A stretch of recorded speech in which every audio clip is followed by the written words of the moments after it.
Have you ever looked into the eyes of someone you love and felt like you were staring across an emotional battlefield? One word turns into 10. Silence feels heavier than anger. And even though your heart aches to be understood, you find yourself raising your voice, walking away, or saying something you didn't mean, just to survive the moment. We don't talk about this enough, but love, real love, is not immune to chaos. In fact, it's often where chaos thrives. Why? Because love touches the deepest parts of us. The wounded child, the fearful adult, the ego fighting not to feel abandoned again. And when those parts get triggered, we stop speaking to the person in front of us and start defending ourselves from every ghost that came before them. It's not weakness, it's biology. When someone we love triggers pain, our brain switches into survival mode. Logic shuts down. The amygdala, that primal, ancient part of our brain, hijacks the wheel. And suddenly, we're not responding with calm. We're reacting with instinct. Not because we want to win, but because our nervous system is screaming, "Don't lose." But here's the thing. Marcus Aurelius once wrote, "You have power over your mind, not outside events." Realize this, and you will find strength. Staying calm in the middle of emotional chaos isn't about being detached. It's about being sovereign. It's not about being numb. It's about being anchored. This video isn't here to fix your relationship. It's here to restore your center, to help you meet emotional storms with clarity, not confusion. We'll explore 5 simple but powerful strategies, grounded in neuroscience and Stoic wisdom, to help you stay calm when love gets loud and to remind you, chaos doesn't have to control you. If you find yourself longing for peace, not just in your relationships, but within yourself, you're exactly where you need to be. And if that sounds like something your soul's been needing, I invite you to like this video, subscribe to Stoic now, and join a community that believes stillness is strength and clarity is power. Because staying calm isn't about winning a fight. It's about refusing to abandon yourself. Now let's begin with the very first strategy that can change everything, starting in just 6 seconds. Number 1, the quiet power of the pause. There's a split second, a razor-thin moment, between what someone says and how you respond. And in that space lives your freedom. The freedom to choose calm over chaos, clarity over confusion, and response over reaction. But when you're in the thick of it, your partner's voice is sharp, your chest is tight, your jaw clenches. That space doesn't feel like a choice. It feels like a threat. Your nervous system flares up, the heat rises, and the only instinct is to defend, attack, or retreat. This is where most relationships derail, not because people don't love each other, but because they don't pause. The Stoics spoke often of temperance, the art of moderation, of not being led by impulse. Epictetus taught, it's not things that upset us, but our judgment of them. But judgment happens fast when you're emotionally hijacked. That's why modern neuroscience and ancient wisdom agree on this one truth. You must interrupt the reflex. The pause is your interruption. It's your rebellion against reactivity. When your brain senses threat, even emotional threat, it triggers a cascade of chemicals, adrenaline, cortisol, a tightening of your muscles, a tunnel vision that blocks nuance. You're not talking to your partner anymore. You're arguing with a projection your brain has created. In that moment, all your body wants is to protect you. So, give it time to settle. That's where the 6-second rule comes in. Research shows it takes roughly 6 seconds for the stress chemicals in your body to begin dissipating. Just enough time to prevent that first, most dangerous reaction. A snarky reply, a sharp tone, a door slam, a cold retreat. 6 seconds may sound trivial, but it's not silence. It's sacred. In those 6 seconds, you breathe. You notice your feet on the ground. You acknowledge, I'm triggered, but I'm not in danger. You delay your instinct, not to suppress it, but to create space for a wiser version of you to arrive. Imagine this. Your partner says something careless, something that hits a nerve. You feel it rise, the heat, the judgment, the rush of blood. But instead of biting back, you pause. You breathe. You say nothing. You just sit with the discomfort. What you're doing in that moment isn't weakness. It's leadership, emotional leadership. You're showing yourself that you don't belong to your reactions. You belong to your values. You're not just reacting to protect your ego. You're responding to protect the relationship. Think of the pause as a door, a momentary opening where chaos tries to flood in, but you hold the frame steady. You decide what gets through.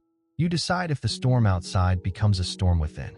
Seneca once warned, "The greatest remedy for anger is delay. Not forever, not avoidance, but just enough of a delay for reason to catch up with reaction." Now, I know what you might be thinking. 6 seconds? That sounds performative. Won't it just make things awkward? Maybe, but awkward is better than broken. Silence for 6 seconds is far better than hours of repair later. It's not about perfection. It's about the pivot. And the beauty of this practice is that it strengthens over time. The more you pause, the easier it becomes. Your nervous system learns. Your reactions soften. Your presence deepens. Eventually, those 6 seconds become your sanctuary, a space you step into not just in conflict, but in life. When you pause, you reclaim your center. You show the storm it doesn't move you. You show love that it can trust you, even when things get messy. So next time your partner says something that makes your stomach twist, don't fire back. Don't shut down. Just pause. Breathe. 6 seconds. That's all it takes to save a conversation, or even a relationship. And if you fail at it sometimes, that's okay. Mastery is built in the moments you try again. Now, let's go deeper. Because even after the pause, your thoughts, your inner voice, still need rewiring. Let's talk about what happens inside the mind next. Number 2, rewire the voice within before it controls you. Even after you've paused, after you've taken that breath, that sacred 6-second beat, the real battle often begins in silence. Not outside of you, but within. It's the voice, that quiet narrator that interprets what just happened, often harshly, often without mercy. It tells you, they don't care. Or worse, you're not enough. It doesn't shout, it whispers with authority. And because it sounds like you believe it. But that voice, it's not your truth. It's your history. Our minds are meaning-making machines. When something painful happens, a sharp tone, an ignored message, a look that feels like dismissal, our brains scramble to explain it. And without awareness, we fill in the blanks with the stories we've been rehearsing since childhood. Stories of rejection, inadequacy, abandonment. Epictetus reminded us, it's not what happens to you, but how you react to it that matters. But reaction doesn't begin with action. It begins with thought. And unless we examine that internal monologue, we are at its mercy. Rewiring the inner dialogue begins with one courageous move. Questioning the first story your mind tells you. Not fighting it, not suppressing it, just questioning it. Let's say your partner walks out mid-conversation. Instantly, your brain might say, they're done. They don't respect me. I'm not worth staying for. That interpretation hits like a hammer. Your breath shortens. Your defenses rise.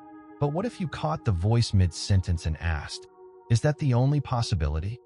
Maybe they walked away because they needed to cool off, to not say something they'd regret. Maybe they were overwhelmed, not dismissive. Maybe their nervous system was just as hijacked as yours.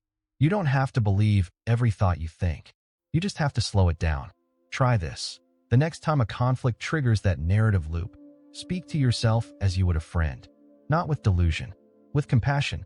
Instead of "they don't love me," try something about "this moment is painful, but it might not mean what I think it does." That's not denial. That's clarity. The Stoics were clear about this.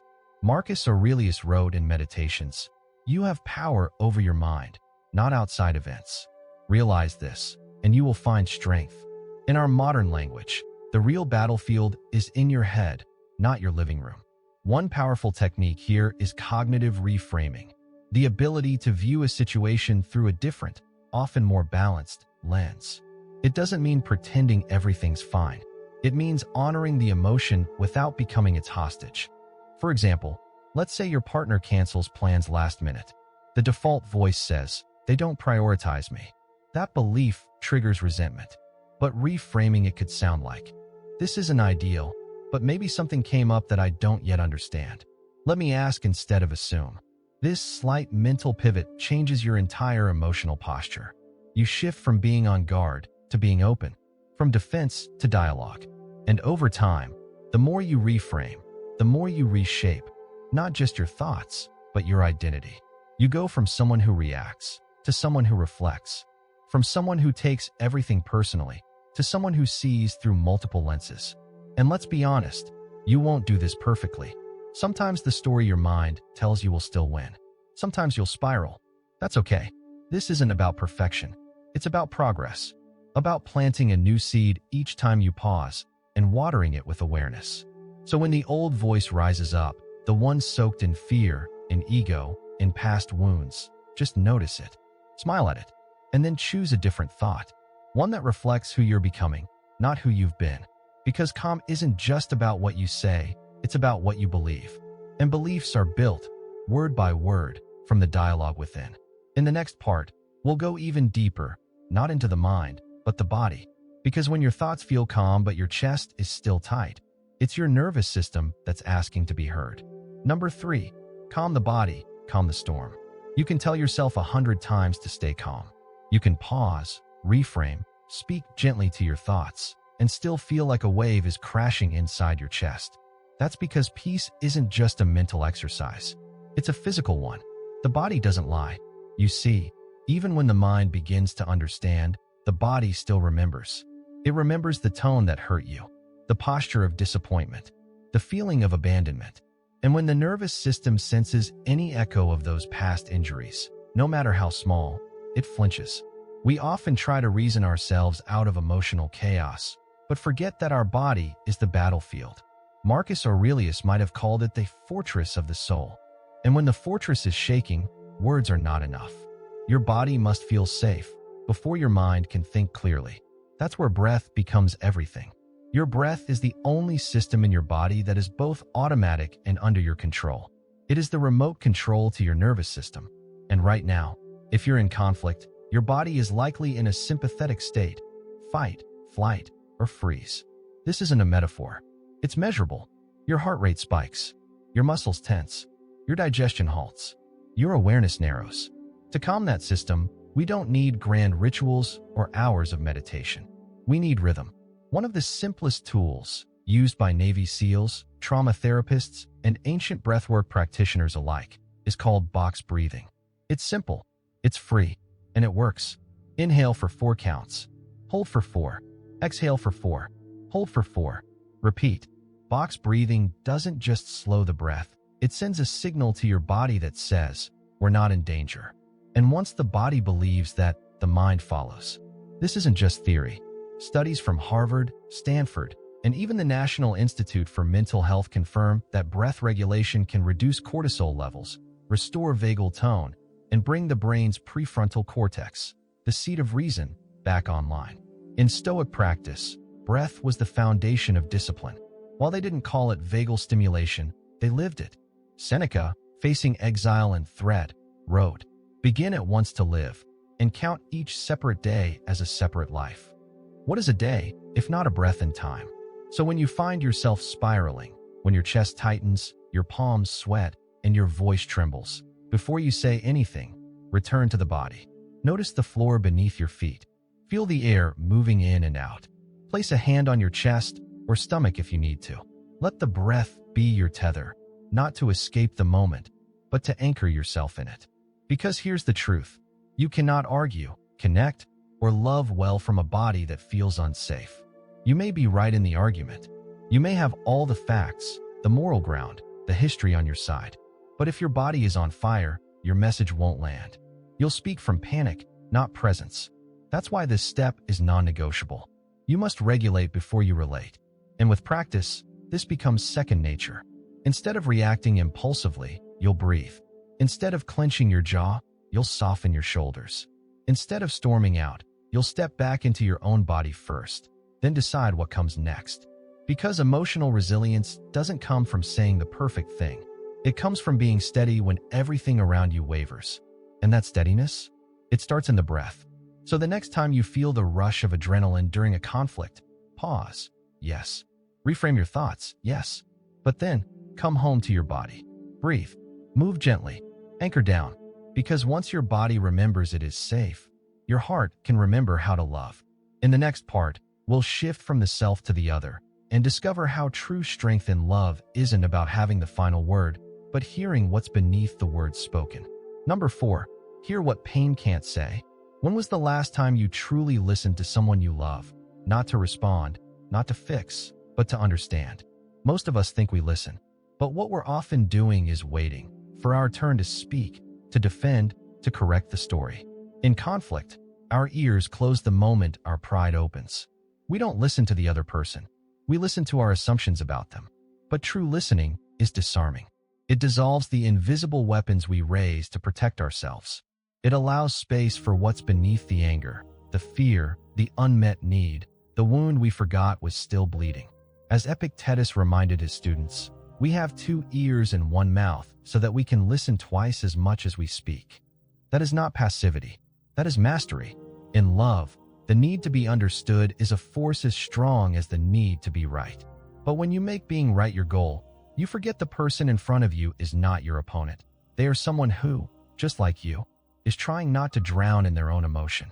Listening isn't about agreeing. It's about acknowledging. And sometimes, that's more healing than 1,000 apologies. There's a technique known as reflective listening, and it's deceptively simple. After someone expresses their pain, instead of answering it with logic, you reflect what you've heard with openness. You don't paraphrase to win points. You mirror to build trust. Let's say your partner says, "You never hear me when I'm upset. You always make it about you." The old you might snap back, "That's not fair. I try, but you don't explain anything." But the new you, grounded and anchored, takes a breath and replies, "So you feel like I dismiss your feelings when you're overwhelmed?" That's not surrender. That's strength. That's saying, "I value this connection more than I value being right in this moment." Listening this way requires you to drop the armor. It demands humility. And humility is not weakness. It's wisdom wearing courage. When we feel attacked, our egos swell. We rush to justify, to clarify, to correct. But what if, instead, we paused, not just our mouths, but our judgments, and asked, what pain might this person be carrying that they don't yet know how to name? Often, what sounds like criticism is just a poorly wrapped cry for closeness. And when you listen with your whole self, not just ears, but heart, people soften.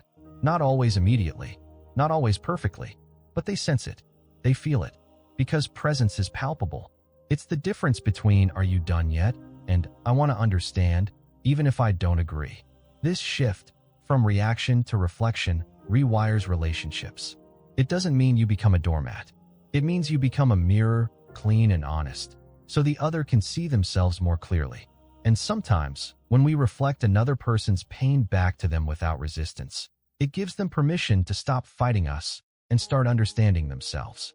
Marcus Aurelius advised himself daily, "Enter into every man's ruling reason, and let every act be done with sympathy." That's not an invitation to be soft with truth. It's a call to be strong enough to lead with empathy. Because empathy, in the middle of an argument, is revolutionary. It's a hand held out across emotional distance. It's the rare moment when someone says, "I don't fully get it yet, but I'm trying." And you matter enough to try harder. You don't need to solve everything in one conversation. You don't need to erase all misunderstanding. You just need to listen until the silence between you feels safe again. So the next time tension fills the room, and your instinct is to explain yourself, stop and try reflecting first. Not to earn validation, but to offer connection. Because listening isn't losing. It's leading from the inside out. Now, let's explore one final strategy, and this one may surprise you. Sometimes, the most powerful thing you can do for love is to step away. Number 5. Microspace, the distance that heals. There's a moment in almost every heated argument when everything feels too loud, too fast, too much. And in that moment, most people make one of 2 choices: fight harder or flee completely. But there's a third way, a quieter, braver, more intentional way. It's called microspace. Not a breakup, not emotional abandonment, but a sacred pause with purpose. The kind of brief separation that gives both hearts room to breathe without breaking the bond. Stoic philosophy teaches us that what we withdraw from temporarily, we can return to with greater perspective.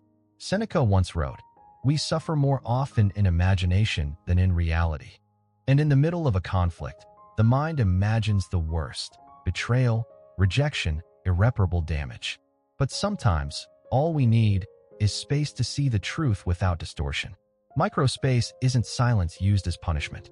It's presence deferred to preserve what matters most. Imagine you're in an argument. Voices are raised. Words are sharper than intended. You feel yourself slipping from calm to chaos, from curiosity to contempt. Instead of forcing the conversation to its bitter end, you gently interrupt the storm. I care about this too much to keep talking while I'm discharged. I'm going to take 10 minutes to walk and breathe, not to avoid you, but to come back more grounded. That's not quitting. That's protecting the relationship from your worst self and honoring your best one. Your nervous system needs space to recalibrate. Your partner's nervous system does too. And when both people take a moment to self-regulate, they don't just return calmer. They return more capable of listening, of holding space, of seeing clearly. This is how trust is built, not by pushing through at all costs, but by knowing when to retreat with care. Now, this requires mutual understanding. It means agreeing, during calm times, that a pause is not a threat, that stepping away isn't walking out forever. It's agreeing that the relationship is strong enough to survive a few moments apart, in service of something deeper.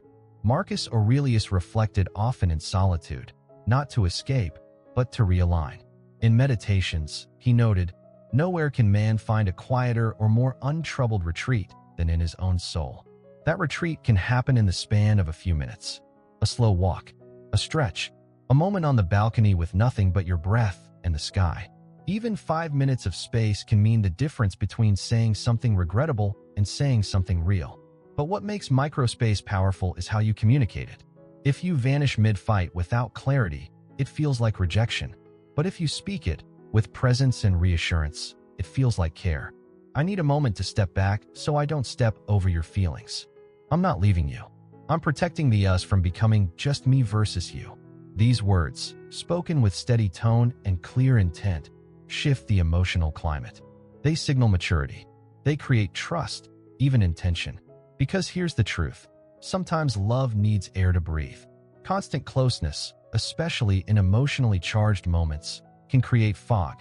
That fog blurs empathy, fuels assumption, and intensifies miscommunication. But space, intentional, honest, loving space, clears the view. It's in the silence of microspace that many realizations come. That your partner's words weren't meant to harm, but to be heard. That your own reaction was more about fear than fact. That what you thought was the end is just a difficult chapter asking for a calmer narrator. So if you've ever felt guilty for needing time, don't. A mind that's been trained in emotional awareness knows when to engage and when to pause. A heart that seeks truth knows when silence speaks louder than any word. And a soul anchored in stoic calm knows that distance, when given with care, becomes a bridge, not a wall. Take your space. Take your breath. And when you return, do so slowly, softly, as someone who's met themselves in the quiet and now walks back with clarity. Now, let's gather what we've explored, not as a checklist, but as a new way of showing up in love, anchored, aware, and awake. So here we are, standing on the other side of emotional chaos, not as someone untouched by conflict, but as someone who now knows how to walk through it differently. You've just been handed 5 tools, not flashy, not dramatic, but quietly powerful. The pause, the reframed thought, the regulated body, the listening ear, the healing space. Together, they form something stronger than any clever argument or perfect comeback. They form your inner sanctuary, a place where storms may come, but they no longer take you with them. You're not here to master love overnight. You're here to meet yourself, the version of you that doesn't yell over pain, that doesn't rush to defend, that doesn't lose themselves in someone else's storm. The Stoics never promised comfort. They promised clarity. They knew that life and love will test your patience, shake your pride, press on your wounds. But they also knew that no one can steal your peace without your permission. As Seneca said, "No man is more unhappy than he who never faces adversity, for he is not permitted to prove himself." You've proven something already, just by listening this far. Because staying calm in love is not a passive act.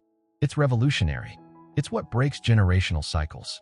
It's what teaches your children how to feel without fear. It's what turns relationships into sacred ground, not battlegrounds. And when you practice these strategies, even imperfectly, you're not just changing a conversation. You're changing your nervous system, your wiring, your identity. You're becoming the kind of person whose presence calms a room, not because you dominate, but because you're rooted. And look, you won't always get it right. You'll raise your voice when you swore you wouldn't. You'll spiral in thoughts you thought you healed. You'll storm out and forget to pause. But each time you return to stillness, each time you say, "This moment doesn't control me," you etch a new groove in your mind, a path back to your center. And that is the work. That is the practice. That is the power. So here's my invitation to you. Pick one tool from today's journey, just one, and try it. Not tomorrow, not in theory, but the next time your heart rate rises and your words feel like weapons. Try the pause. Try reframing the voice in your head. Try anchoring through breath. Try hearing before speaking. Try stepping back, not to disconnect, but to return whole. And when you do, come back here. Share what shifted, not just for me, but for someone else who will read your words and realize they're not alone in this work. This isn't just a video. It's a beginning, a seed. And if something in you feels quieter now, hold on to that. Feed it. Revisit it. Let it grow. If this journey resonated with you, you're welcome here, truly. Subscribe to Stoic now for more like this. Like this video if it brought value to your day. And share it if someone you love is quietly fighting to find peace in their own storm. We'll be here, not with loud answers, but with quiet truths. Because in a world that teaches us to react, choosing stillness is the most courageous act of all.